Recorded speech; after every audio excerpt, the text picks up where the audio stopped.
Ce bâtiment-là nous permet, sur 80 mètres carrés d'ardoise, de récupérer, à partir des gouttières, toute l'eau qui tombe. L'eau tombe ici par la gouttière. Ici, on a un trou et on a un collecteur qui récupère l'eau des 12 gouttières. Cette eau va dans un... c'est un filtre. Et puis ici, là, on a une ouverture d'une citerne sous mes pieds et d'une deuxième citerne qui se trouve sous mes pieds là. Donc en tout, on a 8000 litres d'eau, très bonne à voir, puisque c'est de l'eau de pluie, mais qui est minéralisée par les citernes, par le ciment des citernes. On a quand même quelques filtres, parce qu'on sait très bien ce qui se passe au niveau de l'air et des avions. Donc plus de facture d'eau, plus de facture d'électricité. On a une pompe qui met l'eau sous pression, et l'électricité vient de l'éolienne et des photopiles. Donc beaucoup de gens ne savent pas qu'il y a des châteaux d'eau et qu'il faut des pompes énormes pour monter souvent à 50 mètres de hauteur l'eau pour pouvoir avoir de l'eau sous pression. On essaye de comprendre aussi tous les avantages du modernisme et ce qui est important, c'est qu'on peut les avoir en étant autonome. C'est là qu'on a fait les cérémonies druidiques ici. Tu vois, là tu rentres par le nord, le sud là-bas, l'ouest ici et l'est ici. Le mouvement druidique, ça fait un peu ésotérique, mais ça l'est pas du tout, j'insiste, c'est pas du tout ésotérique. Et donc c'est pour nous rappeler qu'on est locataire de la Terre. Et quand on voit la manière dont on fout en l'air la planète, moi je suis scandalisé. Et donc c'est bien que de temps en temps, il y a un petit rappel, quoi. Et les cérémonies druidiques, c'est un peu ça. On est des hommes sur la Terre.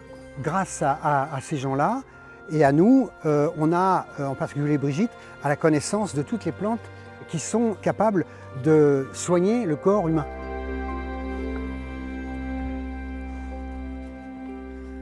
Donc ici, c'est le banc thermique. Ce sont des bouteilles pleines d'eau dont le culot est orienté vers le sud.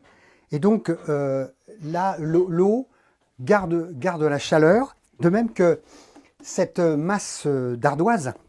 Donc ça chauffe, surtout en hiver, quand il fait du soleil, bien sûr. Et donc, pendant la nuit, ça réchauffe la serre. La température descend, mais là, toutes les calories qui ont été emmagasinées dans le banc thermique sont évacuées dans la serre et ça maintient une température, notamment pour les plantes. Donc c'est un régulateur thermique, si on peut dire. La serre isole et chauffe la maison en hiver. Alors ici, on a une machine à laver. Donc on a coupé la résistance électrique. Pourquoi? Parce qu'on a de l'eau chaude gratuite. Oui. Et donc elle ne consomme que 600 watts et encore sur un cycle long. 600 watts. Tout est branché sur batterie. L'hiver, on se chauffe avec ce poêle qui est au centre de la maison. Ici, on a une arrivée d'eau et une sortie de l'eau ici. Donc ce bouilleur chauffe et avec ce système-là, on a un circulateur qui, à partir de 40 degrés, envoie l'eau dans un chauffe-eau solaire qui chauffe l'eau que l'on a au robinet. Quand on arrête le chauffage du bois, c'est le solaire qui prend le relais. On fonctionne quand même avec les saisons. Voilà, madame. Ça va. Ouh. Bon, alors, Brigitte est en train de... Tu vois, ça, c'est les framboises. Je suis en train de faire la confiture de framboises. Framboise cassis que tu vas faire, voilà. C'est complètement extraordinaire de pouvoir créer ces ressources de vie. En fait, tout est lié. Notre électricité vient du soleil, notre eau chaude vient du soleil. En fait, le vent nous donne l'électricité. On épure l'eau avec des plantes. On fait pousser des plantes aussi bien pour des plantes bonnes pour se soigner ou médicinales ou pour faire la tisane que des plantes pour manger, pour se nourrir. Quand on était en région parisienne, j'étais tout le temps malade.